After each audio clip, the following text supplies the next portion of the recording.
1790 ആലുവ. ഒരു പകൽ പേമാരി തിമിർത്ത് പെയ്യുകയാണ്. കലങ്ങി മറഞ്ഞ വെള്ളം പെരിയാറിന്റെ ഇരു കരകളും വിഴുങ്ങാൻ എന്ന പോലെ കുത്തി ഒഴുകുന്നു. ഒരു കരയിൽ കുട്ടികളും വൃദ്ധരും സ്ത്രീകളും ഉൾപ്പെടെ ഒരു കൂട്ടം ആളുകൾ ഭീതിയോടെ നിൽക്കുന്നുണ്ട്. പെട്ടെന്ന് അക്കരെ ഒരു കൊടി ഉയർന്നു. ഒരു വൃദ്ധൻ അത് സൂക്ഷിച്ചു നോക്കി. അയാളുടെ മുഖത്ത് ഭീതി പടർന്നു. അവരെത്തി. അയാൾ പേടിയോടെ പറഞ്ഞു, അത് ടിപ്പു സുൽത്താന്റെ മൈസൂർ പടയുടെ കൊടിയാണെന്ന് എല്ലാവരും തിരിച്ചറിഞ്ഞു. കുതിരപ്പുറത്ത് തോക്കുകളും വാളുകളുമായി ഒരു വലിയ സൈന്യം അക്കരെ അണിനിരന്ന് നിൽക്കുന്നത് എല്ലാവരും കണ്ടു. അമ്മയുടെ സാരിത്തുമ്പിൽ പിടിച്ചു നിന്ന ഒരു കുട്ടി അക്കരെ കുതിരപ്പുറത്ത് തലയുയർത്തി നിൽക്കുന്ന ഒരാളെ ചൂണ്ടി ചോദിച്ചു, അമ്മേ, അതാരാ? അമ്മ ആദ്യം ഒന്നും മിണ്ടിയില്ല. പിന്നീട് വിറയ്ക്കുന്ന കൈകളോടെ കുട്ടിയെ ചേർത്ത് പിടിച്ചുകൊണ്ട് പറഞ്ഞു, ടിപ്പു സുൽത്താൻ. ആ പേര് കേട്ടതും എല്ലാവരുടെയും ഉള്ളിൽ ഒരു ഉൾക്കിടിലമുണ്ടായി.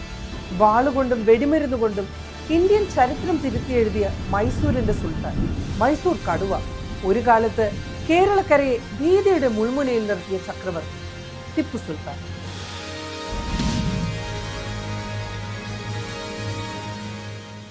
ടിപ്പുവിന്റെ പടയാളികൾ പുഴ കടക്കാനുള്ള വള്ളങ്ങൾ ഒരുക്കാൻ തുടങ്ങി. പക്ഷെ അപ്പോഴാണ് അത് സംഭവിച്ചത്. ഒരു ദൂതൻ കിതച്ചുകൊണ്ട് ടിപ്പുവിന്റെ അടുത്തേക്ക് ഓടിയെത്തി. അയാൾ ടിപ്പുവിന്റെ ചെവിയിൽ എന്തോ പറഞ്ഞു. അത് കേട്ടതും ടിപ്പുവിന്റെ മുഖം മാറി. പിന്നെ ആരും പ്രതീക്ഷിക്കാത്തതും നടന്നു. ടിപ്പുവിന്റെ പട തിരിഞ്ഞു. ആ വലിയ സൈന്യം പെരിയാറിനക്കരെ നിന്ന് പിന്മാറാൻ തുടങ്ങി. കാലാൾപ്പടയും കുതിരകളും തിരിച്ച് മൈസൂരിലേക്ക്. ഇക്കരെ നിന്ന് നാട്ടുകാർ പരസ്പരം നോക്കി. ആദ്യം അവർക്കത് വിശ്വസിക്കാനായില്ല. അമ്മേ, അവര് പോവാണോ? നമ്മളെ കൊല്ലൂലേ? ആ കുട്ടി അമ്മയോട് വീണ്ടും ചോദിച്ചു. കീഴടക്കാൻ വന്ന ടിപ്പു ഇരയെ മുന്നിൽ കണ്ടിട്ടും തിരിഞ്ഞു പോവുകയാണ്. ആ അമ്മയും അത് നോക്കി വിശ്വസിക്കാനാവാതെ നിന്നു. ദൂതൻ എന്തായിരിക്കും പറഞ്ഞത്? എന്താണ് ടിപ്പുവിനെ പിന്തിരിപ്പിച്ചത്? ആളുകൾ പരസ്പരം പറഞ്ഞു. പക്ഷെ അവർക്ക് അതിനുള്ള ഉത്തരം അപ്പോൾ കിട്ടിയിരുന്നില്ല. 18ാം നൂറ്റാണ്ടിന്റെ മധ്യം, മൈസൂർ രാജ്യം. പടനായകനായ ഹൈദരലി അപ്പോഴേക്കും മൈസൂരിന്റെ യഥാർത്ഥ അധികാരിയായി മാറിക്കഴിഞ്ഞിരുന്നു. ഭരണം ഓഡയാർ രാജവംശത്തിന്റെ പേരിലായിരുന്നെങ്കിലും യഥാർത്ഥ ഭരണം ഹൈദരലിയുടെ വാളിന്റെ ബലത്തിലായിരുന്നു. പക്ഷേ ആ കരുത്തനായ പടനായകനെ ഒരു സങ്കടം അലട്ടിക്കൊണ്ടിരുന്നു. ഫാത്തിമ, എന്റെ കാലശേഷം ഈ സിംഹാസനത്തിലിരിക്കാൻ ഒരു അവകാശം നമുക്കില്ലാതെ പോയല്ലോ. ഹൈദരലിയുടെ വാക്കുകൾ ഭാര്യ ഫാത്തിമ ഫക്രുന്നിസ ക്ഷമയോടെ കേട്ടു. ഇത്രയും കാലം കാത്തിരുന്നില്ലേ? നമ്മുടെ പ്രാർത്ഥനകൾക്ക് ഉടനെ ഒരു ഉത്തരമുണ്ടാകുമെന്ന് എൻ്റെ മനസ്സ് പറയുന്നു. വിവാഹം കഴിഞ്ഞ് വർഷങ്ങൾ കഴിഞ്ഞിട്ടും ഒരു ആൺകുഞ്ഞില്ലാത്തതിന്റെ സങ്കടം ഹൈദരലിയെ വല്ലാതെ അലട്ടിയിരുന്നു. അങ്ങനെ ഇരിക്കെയാണ് ഹൈദരലി ആർക്കോട്ടെ ഒരു സൂഫി സന്യാസിയുടെ ദർഗയിലേക്ക് പോകുന്നത്. ടിപ്പു മസ്താൻ ഔലിയ എന്നായിരുന്നു ആ സന്യാസിയുടെ പേര്. ആയുധങ്ങൾ താഴെ വെച്ച്, ഈ ഖബറിന് മുന്നിൽ നിന്ന് ഞാൻ യാചിക്കുകയാണ് പുണ്യാത്മാവേ, എന്റെ പ്രാർത്ഥന കേൾക്കണമേ. മൈസൂരിന്റെ അവകാശിയായി എനിക്കൊരു മകനെ നൽകണമേ. ഹൈദരലി മനസ്സുരുകി പ്രാർത്ഥിച്ചു. 1750 നവംബർ 20 ബാംഗ്ലൂരിന് വടക്ക് ദേവനഹള്ളിയിലുള്ള കൊട്ടാരം. യുദ്ധക്കളങ്ങളിൽ ശത്രുക്കളെ വിറപ്പിച്ചിരുന്ന ഹൈദരലി എന്ന പടനായകൻ സ്വന്തം കൊട്ടാരത്തിലെ ആ അടഞ്ഞ വാതിലിന് പുറത്ത് അക്ഷമയോടെ അങ്ങോട്ടും ഇങ്ങോട്ടും നടന്നു. പെട്ടെന്നാണ് നിശബ്ദതയെ ഭേദിച്ചുകൊണ്ട് അകത്തു നിന്നും ഒരു കുഞ്ഞിന്റെ ആദ്യത്തെ കരച്ചിലുയർന്നത്. അല്ലാഹു അനുഗ്രഹിച്ചിരിക്കുന്നു സുൽത്താൻ, അങ്ങേക്ക് ആൺകുഞ്ഞ് പിറന്നിരിക്കുന്നു. വാതിൽ തുറന്ന് പുറത്തേക്ക് വന്ന ദാസി അതിയായ സന്തോഷത്തോടെ പറഞ്ഞു. ഹൈദരലിയുടെ മുഖത്തെ ആകാംക്ഷ ഒറ്റ നിമിഷം കൊണ്ട് അതിരില്ലാത്ത സന്തോഷത്തിന് വഴിമാറി. അദ്ദേഹം വേഗത്തിൽ മുറിക്കകത്തേക്ക് കയറി. തളർന്നു കിടക്കുന്ന ഫക്രുന്നീസയുടെ അരികിലായി പട്ടുതുണിയിൽ പൊതിഞ്ഞ് ആ ചോര കുഞ്ഞിനെ അദ്ദേഹം കണ്ടു.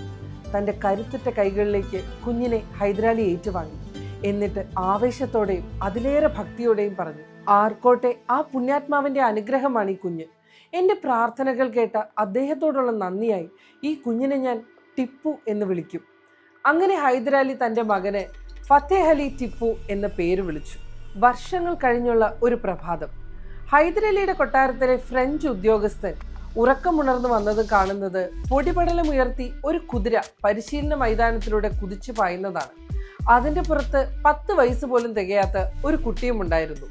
ഒരു കൈ കൊണ്ട് അവൻ കടിഞ്ഞാൻ പിടിച്ചിരിക്കുന്നു, മറ്റേ കൈയിൽ ഒരു വാളും. നിരനിരയായി നാട്ടിവെച്ചിരിക്കുന്ന വാഴത്തടികൾക്ക് നേരെ അവൻ കുതിരയെ പായിച്ചു.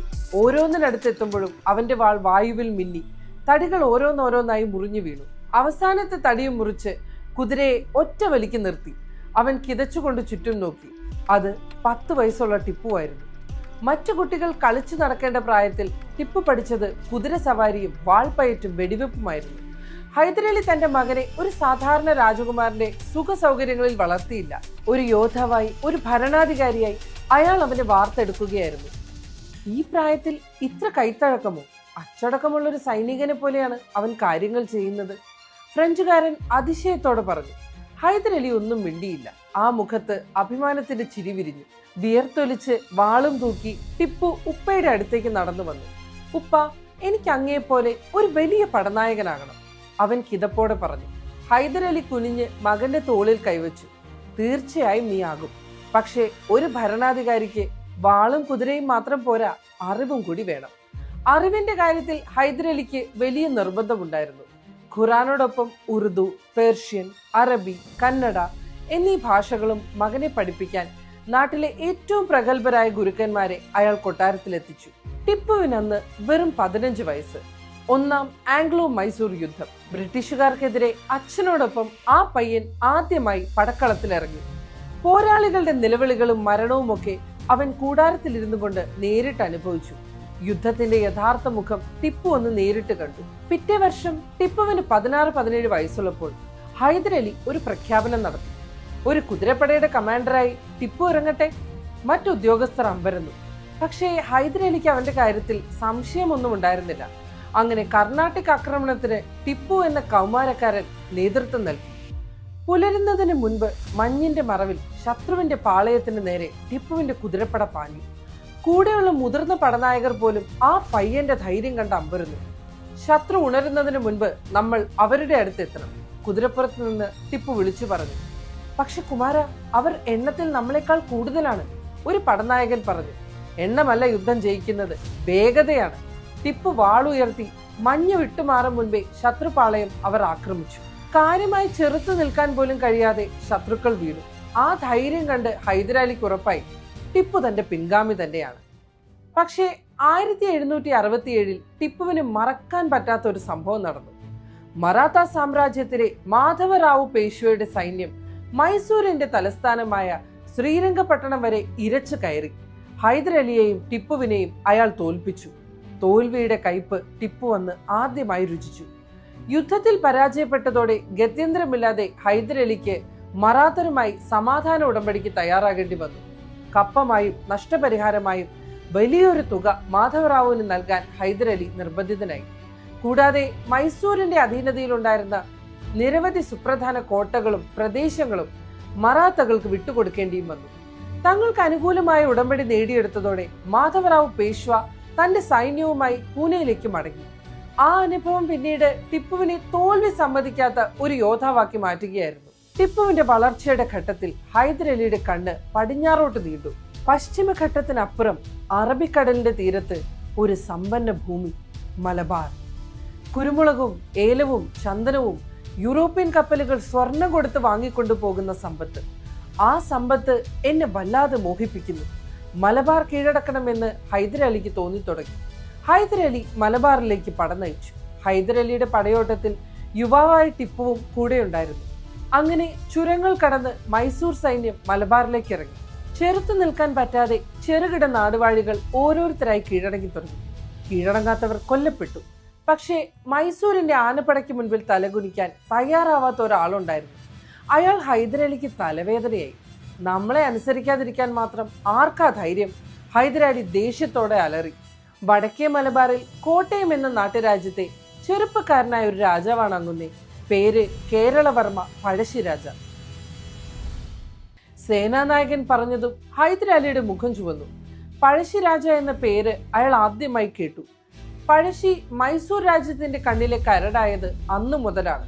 ഒരു രാത്രി പഴശ്ശിയുടെ കൊട്ടാരത്തിൽ വെച്ച് അനുയായികളിൽ ഒരാൾ ചോദിച്ചു, തമ്പുരാനെ, മൈസൂരിന്റെ ആനപ്പടയോട് നമ്മൾ എങ്ങനെ പിടിച്ചു നിൽക്കും? അവർ ലക്ഷങ്ങളാണ്, നമ്മൾ ആയിരങ്ങളും. പഴശ്ശി ചിരിച്ചു. ആന വലുതാണ്, ശരി തന്നെ. പക്ഷേ ആ ആനയ്ക്ക് ഈ കാടറിയില്ലല്ലോ. നമുക്കറിയാം. കാടിന്റെ മറവിൽ നിന്നുള്ള ഒളിയുദ്ധം, അതായിരുന്നു പഴശ്ശിയുടെ ശക്തി. പഴശ്ശിരാജ എന്ന പേര് അന്നേ മൈസൂരിന്റെ ഉറക്കം കെടുത്തി. 1780 തലശ്ശേരിയിൽ ഹൈദരലിയുടെ സൈന്യം ബ്രിട്ടീഷുകാരെ വളഞ്ഞു. പക്ഷേ ആ വളയം പൊട്ടിക്കാൻ ബ്രിട്ടീഷുകാർക്ക് തന്ത്രം പറഞ്ഞു കൊടുത്തത് പഴശ്ശിരാജയായിരുന്നു. അത് വിജയിച്ചു. മൈസൂർ സൈന്യം തലശ്ശേരിയിൽ തകർന്നടിഞ്ഞു. 1782 ആയപ്പോഴേക്കും കോട്ടയം രാജ്യം വീണ്ടും സ്വതന്ത്രമായി. ഹൈദരലിയോട് തുടങ്ങിയ ആ പോരാട്ടം പിന്നീട് ടിപ്പുവിലേക്കും ഒടുവിൽ ബ്രിട്ടീഷുകാരിലേക്കും നീണ്ടു. ടിപ്പുവിന്റെ കഥയിൽ പഴശ്ശിയുടെ പേരും ഒഴിച്ചുകൂടാനാവാത്ത ഒന്നാണ്. 1782 ഡിസംബർ രണ്ടാം ആംഗ്ലോ മൈസൂർ യുദ്ധം നടക്കുകയാണ്. ബ്രിട്ടീഷ് ഈസ്റ്റ് ഇന്ത്യ കമ്പനിക്കെതിരെ പോരാടാൻ ഹൈദരലി ചിറ്റൂരിൽ താവളം ഉറപ്പിച്ചിരിക്കുന്നു. പക്ഷെ കുറച്ചു മാസങ്ങളായി ഹൈദരലിക്ക് സുഖമില്ലായിരുന്നു. പുറത്തു വന്ന ഒരു മുഴയായിരുന്നു കാരണം. അത് ഒരുതരം അർബുദമായിരുന്നു എന്ന് രേഖകൾ പറയുന്നു. പല ചികിത്സകളും ചെയ്തു നോക്കി, പക്ഷെ ഒന്നും ഫലിച്ചില്ല. ദിവസം ചെല്ലുന്തോറും അസുഖം കൂടി വന്നു. എന്നിട്ടും അദ്ദേഹം യുദ്ധപാളയം വിട്ടുപോയില്ല. ആ സമയത്ത് ടിപ്പു മലബാർ ഭാഗത്ത് യുദ്ധം നയിക്കുകയായിരുന്നു. 1782 ഡിസംബർ 7 അസുഖം കൂടി ഹൈദരലി ചിറ്റൂരിലെ പാളയത്തിൽ വെച്ച് മരിച്ചു. അന്ന് അദ്ദേഹത്തിന് ഏകദേശം 60 വയസ്സായിരുന്നു. യുദ്ധത്തിനിടയിൽ രാജാവ് മരിച്ച വാർത്ത പുറത്തറിഞ്ഞാൽ സൈന്യം ചിതറും. ബ്രിട്ടീഷുകാർ അവസരം മുതലെടുക്കും. മരണം രഹസ്യമായിരിക്കണം. ഹൈദരലിയുടെ മന്ത്രിമാർ തീരുമാനിച്ചു. അവർ ടിപ്പുവിന് ഒളി സന്ദേശം അയച്ചു. എത്രയും വേഗം വരിക. സന്ദേശം കിട്ടിയ ഉടനെ ടിപ്പു പാഞ്ഞെത്തി. അച്ഛന്റെ മൃതദേഹത്തിന് മുൻപിൽ അയാൾ നിന്നു. പക്ഷെ കണ്ണീരൊഴുക്കാൻ പോലും അന്ന് സമയമില്ലായിരുന്നു. ഒരു സാമ്രാജ്യം ഇപ്പോൾ അയാളുടെ ചുമരിലാണ്. അധികാരത്തിന് വേണ്ടി മൈസൂരിൽ പല കണ്ണുകളും കാത്തിരിക്കുന്നു. ടിപ്പുവിന്റെ ചില ബന്ധുക്കൾ പോലും. അച്ഛൻ പണിത ഈ സാമ്രാജ്യം ഒരംശം പോലും കുറയാതെ ഞാൻ കാക്കും, ഹൈദരലിയുടെ ജഡത്തിന് മുന്നിൽ നിന്ന് ടിപ്പു സ്വയം പറഞ്ഞു. അങ്ങനെ ഹൈദരലിയുടെ മകൻ മൈസൂരിന്റെ സുൽത്താനായി. ടിപ്പു സുൽത്താനായ ശേഷം അയാൾ ആദ്യം ചെയ്തത് അച്ഛന് പൂർത്തിയാകാൻ കഴിയാതെ പോയത് പൂർത്തിയാക്കുകയായിരുന്നു. മലബാർ.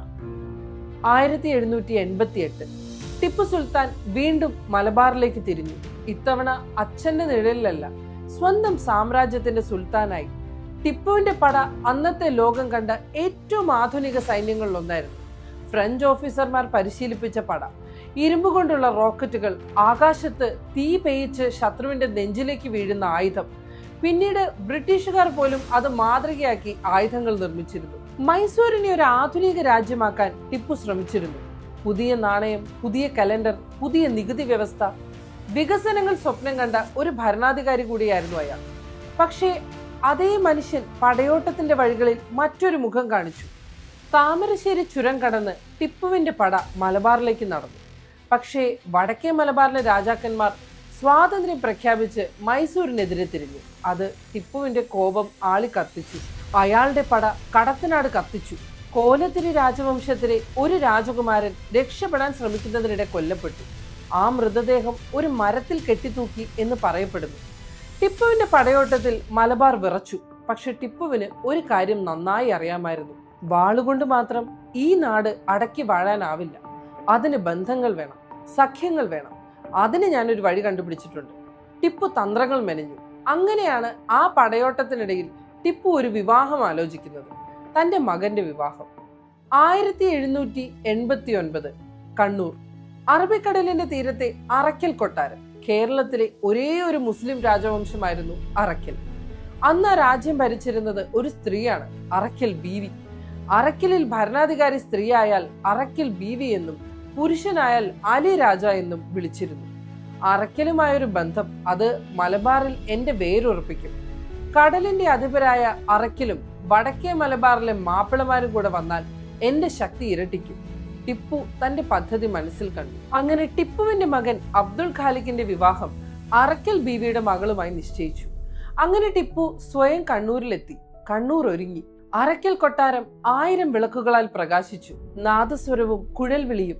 ഒരു വശത്ത് മൈസൂരിന്റെ സുൽത്താൻ പട്ടും സ്വർണവും അണിഞ്ഞ്, മറുവശത്ത് കേരളത്തിന്റെ ഏക മുസ്ലിം രാജവംശം. പക്ഷേ ഇത് 2 കുട്ടികളുടെ പ്രണയമായിരുന്നില്ല, അധികാരത്തിന്റെ കണക്കെടുപ്പായിരുന്നു. ഒരു രാഷ്ട്രീയ സന്ധി. 7 വയസ്സുകാരൻ ഖാലിഖിന് ഈ കല്യാണത്തിന്റെ അർത്ഥം പോലും അറിയില്ലായിരുന്നു. വിവാഹം കഴിഞ്ഞ് ചിറക്കൽ രാജവംശത്തിന്റെ ഒരു ഭാഗം അറക്കൽ ബീവിക്ക് കൈമാറി. ഒരു ദിവസം രാവിലെ മന്ത്രി ടിപ്പുവിന്റെ അടുത്തെത്തി ഒരു കാര്യം അവതരിപ്പിച്ചു. സാമൂതിരിമാരും മറ്റ് രാജാക്കന്മാരും തിരുവിതാംകൂറിൽ അഭയം തേടിയിട്ടുണ്ട്, മന്ത്രി പറഞ്ഞു. കാർത്തിക തിരുനാൾ രാമവർമ്മ എന്ന ധർമ്മരാജയായിരുന്നു അന്ന് തിരുവിതാംകൂർ ഭരിച്ചിരുന്നത്. ധർമ്മരാജ മറ്റുള്ളവർക്ക് അഭയം നൽകി എന്ന വാർത്ത ടിപ്പുവിനെ ചൊടിപ്പിച്ചു. ധർമ്മരാജയെ നമ്മുടെ വരുതിയിൽ കൊണ്ടുവരാൻ വേണ്ട ഏർപ്പാടുകൾ ചെയ്യൂ. ടിപ്പു തന്റെ നയതന്ത്രം വ്യക്തമാക്കി. അതുപ്രകാരം ടിപ്പുവിന്റെ സന്ദേശവുമായി ദൂതന്മാർ തിരുവിതാംകൂർ എത്തി. പക്ഷെ അവർ മടങ്ങി വന്നത് ടിപ്പുവിന് വേണ്ടുന്ന വാർത്തയുമായിട്ടായിരുന്നില്ല. നമ്മുടെ ഉപകാരങ്ങളും പാരിതോഷികങ്ങളും ധർമ്മരാജ സ്വീകരിച്ചില്ല. ടിപ്പുവുമായി സൗഹൃദത്തിനില്ലെന്ന് തറപ്പിച്ചു പറയുകയും ചെയ്തു. മാത്രവുമല്ല, ദൂതൻ പറഞ്ഞു നിർത്തി, മാത്രവുമല്ല കാര്യം പറയൂ, എന്റെ ക്ഷമയെ പരീക്ഷിക്കരുത്. ടിപ്പു ദേഷ്യം കൊണ്ട് വിറച്ചു. ധർമ്മരാജ ഡച്ചുകാരിൽ നിന്ന് കൊടുങ്ങല്ലൂർ കോട്ടയും പള്ളിപ്പുറം കോട്ടയും വിലക്കി വാങ്ങിയിട്ടുണ്ട്. നെടുങ്കോട്ട ശക്തമാക്കാനാണ് ലക്ഷ്യം. അതും കൂടി കേട്ടപ്പോൾ ടിപ്പുവിന്റെ നിയന്ത്രണം നഷ്ടപ്പെട്ടു. എങ്കിൽ തിരുവിതാംകൂർ നമ്മുടെ അധീനതയിലാകുന്നത് വരെ എനിക്കുറക്കമില്ല. അങ്ങനെ ടിപ്പു ധർമ്മരാജയുമായി യുദ്ധം പ്രഖ്യാപിച്ചു. ടിപ്പുവിന്റെ പട തെക്കോട്ട് നീങ്ങി. അത് വഴിയിലുള്ള സകല മനുഷ്യരെയും പരിഭ്രാന്തിയിലാക്കി. ടിപ്പുവിന്റെ മുന്നിൽ പെടാതെ ഒരു ജനത ജീവനും കൊണ്ട് ഓടാൻ തുടങ്ങി. ടിപ്പു പട നയിച്ച സ്ഥലങ്ങളൊക്കെ വിജനമാക്കപ്പെട്ടു. ആ പ്രദേശത്തെ അധികാരം തന്റേതാണെന്ന് അടിവരയിടാൻ അവിടുത്തെ ജനങ്ങൾ ആരാധിക്കുന്ന ക്ഷേത്രങ്ങളും ക്രിസ്ത്യൻ പള്ളികളും ആക്രമിച്ചു. രാജാക്കന്മാരും സാധാരണക്കാരും ടിപ്പുവിന്റെ വാളിനെയും വെടിക്കോപ്പുകളെയും ഭയന്ന് വടക്കൻ കേരളം വിട്ടു. പുഴകൾ കടന്ന് കാടുകൾ താണ്ടി അവർ തെക്കോട്ട് നടന്നു, തിരുവിതാംകൂറിലേക്ക്. ടിപ്പുവിന്റെ കൈ എത്താത്ത അഭയഭൂമിയിലേക്ക്. കുട്ടികളെ തോളിലേറ്റിയ അമ്മമാർ, ഭാണ്ഡവുമായി വൃദ്ധർ, നടക്കാൻ വയ്യാത്തവരെ ചുമലിലേറ്റി ചെറുപ്പക്കാർ. വഴിയിൽ പലരും വീണു, പലരും പിന്നെ എഴുന്നേറ്റില്ല. ആ യാത്രക്കിടയിൽ ഒരു രാത്രി എല്ലാവരും ഒരു മരച്ചുവട്ടിൽ വിശ്രമിക്കുകയാണ്. കൂട്ടത്തിലെ ഒരാൾ മൈസൂരിനെ പറ്റി പറഞ്ഞു തുടങ്ങി. ഞാൻ കണ്ടിട്ടുണ്ട് ടിപ്പുവിന്റെ ശ്രീരംഗപട്ടണത്തെ കൊട്ടാരം. അവിടെ ഒരു സംഗീത മുറിയുണ്ട്. ആ മുറിയിൽ മരത്തിൽ കൊത്തിയ ഒരു വലിയ കടുവയുണ്ട്. കൂട്ടത്തിലുള്ളവർ അയാൾ പറയുന്നത് ശ്രദ്ധിച്ചു. ആ കടുവ ഒരു വെള്ളക്കാരൻ പട്ടാളക്കാരനെ കടിച്ചു കീറുകയാണ്. അതിൻ്റെ ഉള്ളിൽ ഒരു യന്ത്രമുണ്ട്. ഒരു പിടി തിരിച്ചാൽ കടുവ ഗർജിക്കും. വെള്ളക്കാരൻ വേദന കൊണ്ട് അലറും. ബ്രിട്ടീഷുകാരോട് ടിപ്പുവിനുള്ള വെറുപ്പ് മുഴുവൻ ആ കടുവയിലുണ്ട്. താനാണ് ആ കടുവ എന്നാണ് ടിപ്പു വിശ്വസിക്കുന്നത്. ടിപ്പുവിന്റെ വാളും സിംഹാസനവും എല്ലാത്തിനും കടുവയുടെ വരകൾ നമുക്ക് കാണാൻ പറ്റും. അയാളുടെ വാക്കുകൾ കേട്ട് മറ്റൊരാൾ പറഞ്ഞു, മൈസൂരുകാർക്ക് അയാൾ മികച്ച ഭരണാധികാരിയാണ്. പക്ഷെ എന്തിനാ അയാൾ നമ്മളെ വേട്ടയാടുന്നത്? ദേഷ്യത്തോടെ അയാൾ പല്ലിറുമി. നേരം വെളുക്കും മുൻപ് അവർ പിന്നെയും തെക്കോട്ട് നടക്കാൻ ആരംഭിച്ചു. ടിപ്പുവിന്റെ പടയോട്ടത്തിന് പിന്നിൽ കേരളത്തിന്റെ മണ്ണ് കത്തുകയായിരുന്നു. ടിപ്പുവിന്റെ പട മുന്നോട്ട് നീങ്ങുന്നതിനോടൊപ്പം കേരളത്തിൽ ക്ഷേത്രങ്ങൾ ഒന്നൊന്നായി തകർന്നു. ആഴ്ചകളോളം ആയുധവും ഭക്ഷണവുമില്ലാതെ പൊരുതിയ നായർ പടയാളികൾ പോലും പേടിച്ച് മതം മാറി. 1789 ടിപ്പുവിന്റെ പട ഗുരുവായൂരിനടുത്തെത്തിയെന്നും പട വരുന്നതിന് മുൻപ് വിഗ്രഹം ക്ഷേത്രത്തിലെ ഊരാളന്മാർ മാറ്റിയെന്നും ഉള്ള കഥകളുണ്ട്. ആദ്യം മമ്മിയൂർ ശിവക്ഷേത്രവും അടുത്തുള്ള ചെറിയ കൃഷ്ണക്ഷേത്രങ്ങളും ടിപ്പുവിന്റെ സൈന്യം തകർത്തു. പിന്നെ ഗുരുവായൂർ ക്ഷേത്രത്തിന് തീ കൊളുത്താനായി നീങ്ങിയപ്പോൾ ശക്തമായൊരു മഴ പെയ്തു എന്നും അത് കാരണം ടിപ്പുവിന്റെ പട മടങ്ങിയെന്നും പറയപ്പെടുന്നു. പിന്നീട് ടിപ്പുവിന്റെ തന്നെ ഉത്തരവ് പ്രകാരം ചാവക്കാട് ഭാഗത്തിന്റെ ചുമതലയുണ്ടായിരുന്ന ഹൈദ്രോസ് കുട്ടി ഗുരുവായൂർ ക്ഷേത്രത്തിലെ പൂജകൾക്കായി ഒരു വാർഷിക സഹായം അനുവദിച്ചുവെന്നും രേഖകൾ പറയുന്നു. മലബാർ കീഴടക്കിയ ശേഷം ടിപ്പു പോയത് തെക്കോട്ടാണ്, തിരുവിതാംകൂർ. പക്ഷേ തിരുവിതാംകൂറിനും ടിപ്പുവിനുമിടയിൽ ഒരു മതിലുണ്ടായിരുന്നു, നെടുങ്കോട്ട. തൃശൂർ മുതൽ പശ്ചിമഘട്ടം വരെ നീണ്ടുകിടക്കുന്ന ഒരു വലിയ പ്രതിരോധ രേഖ. മൺകോട്ടയും കിടങ്ങും മുള്ളും കൊണ്ട് തീർത്ത മഹാമതിൽ. ഹൈദരലിക്ക് പോലും കടക്കാനാവാതെ പോയ ആ കോട്ട. 1789 ഡിസംബർ 29 രാത്രി ടിപ്പുവിന്റെ പട നെടുങ്കോട്ടയ്ക്ക് നേരെ ഇരച്ചു കയറി. കാലാൾപ്പടയും കുതിരപ്പടയും കുന്തക്കാരും ഒക്കെയായി ആയിരക്കണക്കിന് സൈനികർ, പീരങ്കികൾ. ഒരൊറ്റ രാത്രി കൊണ്ട് ഈ കോട്ട ഞാൻ തകർക്കും, ടിപ്പു മനസ്സിൽ ഉറപ്പിച്ചു. ധർമ്മരാജയോടുള്ള രോഷം ടിപ്പുവിന്റെ മനസ്സിൽ ആളിക്കത്തി. പക്ഷെ ടിപ്പുവിന് ഒരു കാര്യം അറിയില്ലായിരുന്നു. ആ ഇരുട്ടിൽ കോട്ടയ്ക്ക് മുകളിൽ തിരുവിതാംകൂറിന്റെ പട ശ്വാസമടക്കി കാത്തിരിക്കുകയായിരുന്നു എന്ന്. രാജ കേശവദാസന്റെ നേതൃത്വത്തിൽ. ആരും ആവേശം കാട്ടരുത്, അവർ കിടങ്ങിൽ ഇറങ്ങട്ടെ, എന്റെ ആജ്ഞ കിട്ടും വരെ ആരും വെടിവെക്കരുത്, കേശവദാസ് തന്റെ സൈന്യത്തോട് പറഞ്ഞു. രാത്രി മൈസൂർ പട പതിയെ കിടങ്ങിലേക്ക് ഇറങ്ങി. പക്ഷെ അധിക ദൂരം മുന്നേറാൻ അവർക്കായില്ല. ആ ഇടുങ്ങിയ കിടങ്ങിൽ അവർ കുരുങ്ങി. ആ നിമിഷം ഒരു ശബ്ദം കേട്ടു. ഇതാണ് സമയം, ആക്രമിക്കൂ! കേശവദാസ് അലറി. കോട്ടയുടെ മറവിൽ നിന്ന് തിരുവിതാംകൂർ പട തീ തുപ്പി. കിടങ്ങിൽ കുടുങ്ങിയ മൈസൂർ പടയാളികൾ വിരണ്ടു. തിരിച്ചാക്രമിക്കാൻ കഴിയാതെ അവർ ഇരുട്ടിൽ പരസ്പരം ചവിട്ടി വീണു. ടിപ്പുവിന്റെ വലിയ സൈന്യത്തിന്റെ ആദ്യ ആക്രമണം പരാജയപ്പെട്ടു. സ്ഥിതിഗതികൾ വിലയിരുത്തിയ ടിപ്പു പിന്മാറാൻ തീരുമാനിച്ചു. ആയുധങ്ങൾ കുറഞ്ഞു വരുമ്പോൾ ആക്രമിക്കുന്നത് മണ്ടത്തരമാണ്. തന്റെ സൈന്യത്തിന് ടിപ്പു നിർദ്ദേശം കൊടുത്തു. തോറ്റോടുന്നതല്ല, തോൽവി തോളിലേറ്റുന്ന ചരിത്രവും ഈ ടിപ്പുവിനില്ല. മടങ്ങി വരുമെന്ന് ഓർത്തോ രാമവർമ്മ. തോൽവി സമ്മതിക്കാതെ ഒരു മടങ്ങി വരവിനുള്ള ആയുസ് ആവാഹിച്ചുകൊണ്ട് ടിപ്പു അവിടെ നിന്ന് തിരിഞ്ഞു നടന്നു. ടിപ്പു സുൽത്താന്റെ തിരിച്ചുപോക്ക് തിരുവിതാംകൂർ നായർ പടയാളികൾ അവിശ്വസനീയതയോടെ നോക്കി നിന്നു. അപ്പോഴാണ് അത് സംഭവിച്ചത്. ടിപ്പു സഞ്ചരിച്ച പല്ലക്ക് മറിഞ്ഞു വീണു. സുൽത്താൻ താഴ്ചയിലേക്ക് വീണു. വേദനയിൽ അയാൾ അലറി. ഗുരുതരമായി പരിക്കേറ്റ ടിപ്പുവിനെ പടയാളികൾ വാരിയെടുത്തു. പരിക്കേറ്റ ടിപ്പുവിനെയും കൊണ്ട് അയാളുടെ സൈന്യം വേഗത്തിൽ പോകുന്നത് കേശവദാസ് നോക്കി നിന്നു. ആ വീഴ്ചയിൽ ടിപ്പുവിന്റെ ഒരു കാലിന് വൈകല്യം സംഭവിച്ചു. ജീവിതകാലം മുഴുവൻ ടിപ്പു ആ മുടന്തു ചുമന്നു. മൈസൂരിന്റെ കടുവ ആദ്യമായി ഒരു ചെറിയ നാട്ടുരാജ്യത്തിന്റെ കോട്ടയ്ക്ക് മുൻപിൽ മുറിവേറ്റ് പിന്മാറി. ധർമ്മരാജയ്ക്ക് ഈ വാർത്ത സന്തോഷമുണ്ടാക്കിയെങ്കിലും അദ്ദേഹത്തിന്റെ മനസ്സിൽ ടിപ്പുവിനെ പറ്റി വ്യക്തമായ ചിത്രമുണ്ടായിരുന്നു. ടിപ്പു അത്ര വേഗം തോൽവി സമ്മതിക്കുന്ന ആളല്ല. അയാൾ വീണ്ടും വരും, നമ്മൾ കരുതിയിരിക്കണം. ധർമ്മരാജ തന്റെ ആശങ്ക മറ്റുള്ളവരെ അറിയിച്ചു. ആ നിഗമനം തെറ്റിയില്ല. 1790 പരിക്കിൽ നിന്നും മോചിതനായി ടിപ്പു എണീറ്റു. അപ്പോഴും കാലിൽ ഒരു സ്വാധീനക്കുറവുണ്ടായിരുന്നു. ഇത്തവണ നെടുങ്കോട്ട ഞാൻ തകർക്കും, ടിപ്പു ഉറക്കെ പ്രഖ്യാപിച്ചു. ഇത്തവണ കൂടുതൽ പടയുമായി കൂടുതൽ ക്രൗര്യത്തോടെ ടിപ്പു നെടുങ്കോട്ടയ്ക്ക് നേരെ തിരിഞ്ഞു. 1790 ഏപ്രിൽ 15 ടിപ്പുവിന്റെ പട നെടുങ്കോട്ടയുടെ വടക്കൻ രേഖ തകർത്തു. തിരുവിതാംകൂർ സൈന്യത്തെ പിന്നോട്ട് ഓടിച്ചു, പെരിയാറിനക്കരയ്ക്ക്. അതിനുശേഷം ടിപ്പു കൊടുങ്ങല്ലൂർ കോട്ട പിടിച്ചെടുത്തു. കുരിയപ്പള്ളിക്കോട്ടയും ആയക്കോട്ടയും ടിപ്പുവിന് മുൻപിൽ കീഴടങ്ങി. പിന്നീട് ആലങ്ങോട്ടും പറവൂരും കീഴടക്കി സൈന്യം ആലുവയിലെത്തി. മുന്നോട്ടുള്ള പടനീക്കത്തിനായി അവർ ആലുവയിൽ താവളമടിച്ചു കഴിയുമ്പോഴാണ് കാലവർഷം നേരത്തെ എത്തുന്നത്. അന്നത്തെ ആ മഴ അതിഭീകരമായിരുന്നു. ആകാശം കറുത്തിരുണ്ടു, കാറ്റ് ആഞ്ഞു വീശി. ടിപ്പു ഇതുവരെ നേരിടാത്ത ഒരു പ്രതിസന്ധിക്കായിരുന്നു പെരിയാർ തീരം സാക്ഷ്യം വഹിച്ചത്. പെരിയാറിന്റെ അക്കര നാട്ടുകാർ, ഇക്കര ടിപ്പുവിന്റെ പട. പെരിയാർ കരകവിഞ്ഞൊഴുകി. പുഴ കടക്കാൻ ടിപ്പുവിന്റെ പട ബുദ്ധിമുട്ടി. തിരുവിതാംകൂർ സേനയിലെ ഒരു സംഘം ഭൂതത്താൻകെട്ട് ഭാഗത്ത് തന്ത്രപരമായ നീക്കം നടത്തിയതായി പ്രാദേശിക ചരിത്രങ്ങളിൽ പറയുന്നു. ഭൂതത്താൻകെട്ടിലെ അണക്കെട്ടിന്റെ ഭിത്തി അവർ തകർത്തു. അങ്ങനെയാണ് പെരിയാർ കരകവിഞ്ഞൊഴുകിയതെന്നും ഒരു ഭാഷ്യമുണ്ട്. പെരിയാർ ഒരു മഹാപ്രളയമായി. കുത്തിയൊലിച്ച വെള്ളം ടിപ്പുവിന്റെ പടനിലത്തിലേക്ക് ഇരച്ചു കയറി. മഴവെള്ളത്തിൽ വെടിക്കോപ്പുകളെല്ലാം നനഞ്ഞു. പീരങ്കികൾ ഇനി പ്രവർത്തിക്കുമെന്ന് തോന്നുന്നില്ല, സൈനികർ ആശങ്കയോടെ ടിപ്പുവിനോട് പറഞ്ഞു. അന്നത്തെ ആ മഹാമാരിയിൽ ടിപ്പു പടയുടെ പീരങ്കികളും ഇരുമ്പ് ചട്ടിയിൽ വെടിമരുന്ന് നിറച്ച പ്രത്യേക വൈദികത്തോടെ നിർമ്മിച്ച ടിപ്പു സുൽത്താന്റെ അഭിമാനമായിരുന്ന മൈസൂർ റോക്കറ്റ് എന്ന ആയുധവും എല്ലാം നശിച്ചു. എന്നിട്ടും ടിപ്പു തിരിച്ചു പോകാൻ തയ്യാറായിരുന്നില്ല. പുഴ കടക്കാൻ ടിപ്പു ശ്രമങ്ങൾ നടത്തുമ്പോഴാണ് ആ വിവരം ടിപ്പുവിന്റെ കാതിലെത്തുന്നത്. മൈസൂരിന് നേരെ ബ്രിട്ടീഷുകാർ പട നയിക്കുന്നു, നമ്മുടെ സാമ്രാജ്യം ആക്രമിക്കപ്പെടുകയാണ്, ദൂതൻ വന്ന് പറഞ്ഞു. ടിപ്പു ആ സത്യം മനസ്സിലാക്കി. മൂന്നാം ആംഗ്ലോ മൈസൂർ യുദ്ധം പൊട്ടിപ്പുറപ്പെട്ടിരിക്കുന്നു. ഇക്കരെ കിടക്കുന്ന തിരുവിതാംകൂർ, അക്കരെ കത്തുന്ന സ്വന്തം മൈസൂർ. ഏത് തിരഞ്ഞെടുക്കണം? ടിപ്പുവിന് രണ്ടാമതൊന്നും ആലോചിക്കേണ്ടി വന്നില്ല. ടിപ്പുവിന്റെ പട തിരിഞ്ഞു. ആ വലിയ സൈന്യം മൈസൂരിലേക്ക് മടങ്ങി. ഒരു മഴയും ഒരു അണക്കെട്ടും ഒരു യുദ്ധവാർത്തയും ടിപ്പുവിനെ തിരിച്ചോടിച്ചു. ആ പിന്മാറ്റം ഒരവസാനമായിരുന്നു. ടിപ്പു സുൽത്താൻ പിന്നീട് ഒരിക്കലും കേരളത്തിലേക്ക് മടങ്ങി വന്നില്ല. 1792 മൂന്നാം യുദ്ധത്തിൽ കോൺവാലിസ് പ്രഭു നയിച്ച ബ്രിട്ടീഷ് സൈന്യത്തോട് തോറ്റ ടിപ്പുവിന് ശ്രീരംഗപട്ടണം സന്ധി ഒപ്പിടേണ്ട വന്നു. അങ്ങനെ അയാൾക്ക് സാമ്രാജ്യത്തിന്റെ പകുതി നഷ്ടമായി. മലബാറും ബ്രിട്ടീഷുകാർക്ക് വിട്ടുകൊടുക്കേണ്ടി വന്നു.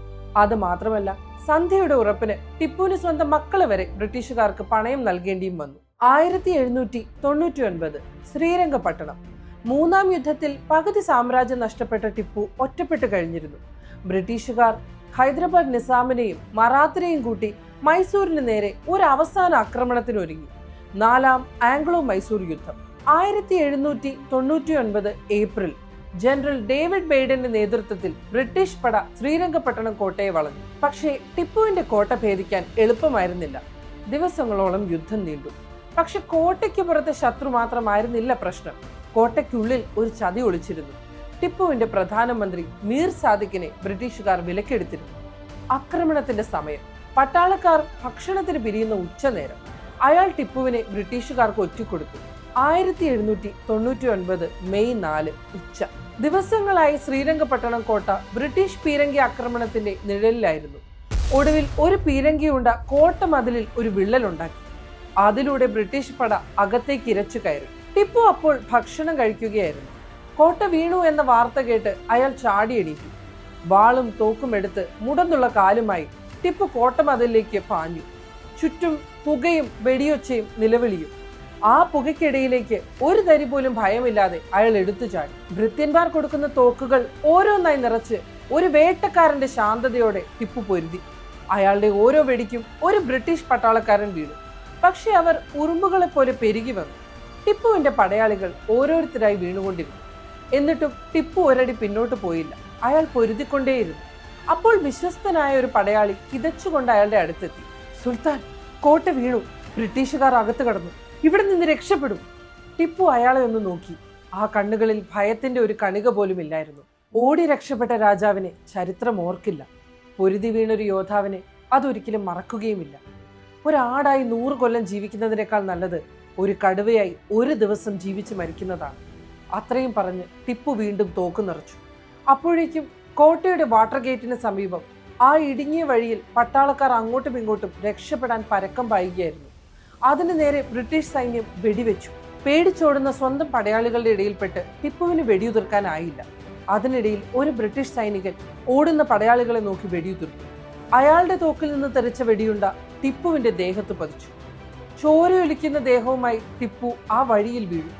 അപ്പോഴും ആ കയ്യിൽ അദ്ദേഹത്തിന്റെ വാളുണ്ടായിരുന്നു. അപ്പോൾ ആ വഴിയെ വന്ന ഒരു ബ്രിട്ടീഷ് പട്ടാളക്കാരന്റെ കണ്ണ് ടിപ്പുവിന്റെ അരയിൽ കെട്ടിയിരുന്ന വിലയേറിയ സ്വർണ്ണ ബെൽറ്റിൽ ഉടക്കി. അത് ഊരിയെടുക്കാൻ അയാൾ കുനിഞ്ഞു. പക്ഷേ ജീവൻ ബാക്കിയുണ്ടായിരുന്ന ടിപ്പു തന്റെ അവസാനത്തെ ശക്തിയും എടുത്ത് ആ വാൾ കൊണ്ട് അയാളെ വെട്ടി. മുറിവേറ്റ ആ പട്ടാളക്കാരൻ ദേഷ്യം കൊണ്ട് തന്റെ തോക്കുയർത്തി ടിപ്പുവിന്റെ നെറ്റിയിലേക്ക് വെടിവെച്ചു. അതോടെ ആ പോരാട്ടം എന്നേക്കുമായി അവസാനിച്ചു. താൻ വീഴ്ത്തിയത് ഒരു സാധാരണ പടയാളിയല്ല, സാക്ഷാൽ ടിപ്പു സുൽത്താനെയാണെന്ന് ആ പട്ടാളക്കാരന് അറിയില്ലായിരുന്നു. യുദ്ധം കഴിഞ്ഞ ആ രാത്രി ബ്രിട്ടീഷുകാർ ടിപ്പുവിനെ തിരഞ്ഞു നടന്നു. ഒടുവിൽ കോട്ടവാതിലിനടുത്ത് മൃതദേഹങ്ങളുടെ ഒരു കൂമ്പാരത്തിനിടയിൽ നിന്ന് അവർ ആ ശരീരം കണ്ടെടുത്തു. കണ്ണു തുറന്ന് വാൾ മുറുക്കെ പിടിച്ച് തോറ്റിട്ടും തലകുനിക്കാത്തൊരു യോദ്ധാവായി തന്നെ അയാൾ കിടന്നു. ആ കാഴ്ച കണ്ട് ബ്രിട്ടീഷ് ജനറൽ ഡേവിഡ് ബെയ്ഡ് പോലും ഒരു നിമിഷം നിശബ്ദനായി നിന്നുപോയി. അന്ന് രാത്രി സ്വർണവും രത്നവും കൊണ്ട് മിന്നിയ ശ്രീരംഗപട്ടണം കൊട്ടാരം ബ്രിട്ടീഷുകാർ കൊള്ളയടിച്ചു. ആ കൊട്ടാരത്തിലെ സംഗീതമുറിയിൽ ടിപ്പുവിന്റെ കടുവയെ ബ്രിട്ടീഷുകാർ കണ്ടെത്തി. അവർ അതിനെ കപ്പലിൽ കയറ്റി ലണ്ടനിലേക്ക് കൊണ്ടുപോയി. ഇന്നും ലണ്ടനിലെ വിക്ടോറിയ ആൻഡ് ആൽബർട്ട് മ്യൂസിയത്തിൽ ആ കടുവയുണ്ട്. ടിപ്പുവിന്റെ വെറുപ്പും പോരാട്ടവും ഒടുവിൽ പരാജയവും എല്ലാം ആ കടുവയുടെ ശില്പത്തിൽ നമുക്ക് കാണാം. ടിപ്പു സുൽത്താൻ, ഒരു പേര്, പല മുഖങ്ങൾ. ശരിക്കും ആരാണ് അയാൾ? ഉത്തരം ഒന്നിലൊതുങ്ങില്ല. മൈസൂരിന് അയാൾ ബ്രിട്ടീഷ് സാമ്രാജ്യത്തിന് മുൻപിൽ തലകുനിക്കാതെ പൊരുതി മരിച്ച കടുവ. കേരളത്തിന്റെ പല ഭാഗങ്ങൾക്കും അയാൾ തീയും ചോരയും കൊണ്ടുവന്ന പേടിപ്പെടുത്തുന്ന ഒരു പേര്. റോക്കറ്റ് സാങ്കേതിക വിദ്യയുടെ തലതൊട്ടപ്പൻ, ഭരണപരിഷ്കർത്താവ്, ക്ഷേത്രങ്ങൾ തകർത്തവൻ, ചിലയിടത്ത് ക്ഷേത്രങ്ങൾക്ക് ദാനം നൽകിയവൻ. ടിപ്പു ഒരേ സമയം ഇതെല്ലാമായിരുന്നു. ചരിത്രം ഒരു മനുഷ്യനെ ഒറ്റ വാക്കിൽ ഒതുക്കാറില്ല. അവരാരാണെന്ന് ഓരോ കാലവും ഓരോ നാടും ഓരോ വായനക്കാരനും അവനവന്റെ ബോധ്യങ്ങൾക്കനുസരിച്ച് തീരുമാനിക്കട്ടെ.